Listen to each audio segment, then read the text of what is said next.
Some 32,000 residents of Sydney and its surrounding areas have been ordered to evacuate or prepare to flee their homes. Australia's largest city is bracing for what could be its worst flooding in 18 months.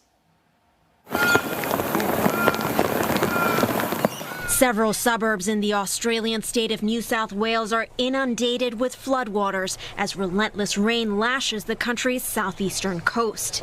It has brought Sydney and nearby areas a devastating 3 feet of water and caused dams to overflow dangerously. Sydney recorded almost half its annual average of rainfall in just 2 days. This episode of wild weather comes on the back of floods that caused around $3.3 billion in damage between March and April. For many communities, this is the fourth flood that they have seen in less than 18 months. And some of those images are truly heartbreaking, seeing people's homes, their lives turned upside down again, and their livelihoods very much impacted. The torrential rain is also complicating a rescue operation south of the city. Workers have been trying and failing to help a cargo ship adrift at sea after losing power. Attempts to airlift the 21 crew members on board had to be abandoned due to bad weather. Back on land, the Australian Defence Force also mounting rescues for those in vehicles trapped in rising floodwaters. The New South Wales Premier says Australia has to prepare for more regular floods as the situation they're in now is becoming all too common. Well, Danielle Robertson joins us live now from Sydney. Danielle, what exactly is the situation like in Sydney right now?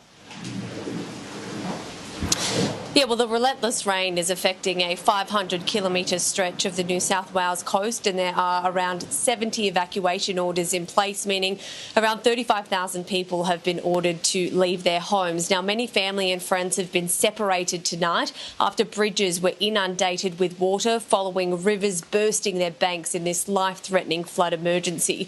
To give you an idea of how much water is out there, one dam is spilling the equivalent of Sydney Harbour's water every single day. Now, there have been thousands of calls for help, and many people throughout today were sandbagging their properties to prepare for the rain overnight and really for the rest of the week. But for many people, it is too late. Many businesses and homes have already been swallowed by water, and the Australian Defence Force has been deployed to the area to help people be evacuated from the most dangerous areas. Now, as we heard there, for some communities, this is the third major flood of this year, and many are calling for better action on climate change. But so far, people are preparing for the rain to stick around really for the next few days. As you've mentioned, this isn't something new for New South Wales. There have been several floods this year already. So in a nutshell, they're still not that prepared for this current crisis? Well, the Climate Council in New South Wales is calling out for more action on climate change, and they have also called out for the state government in New South Wales to be more prepared for these extreme weather events, particularly considering that the New South Wales government did admit that this is becoming too common. Now, many residents that I spoke to today said that they were really angry. They said, we knew that this weather system was on the way. We knew there was going to were questioning why they didn't release the water from some of the dams earlier before they overflowed.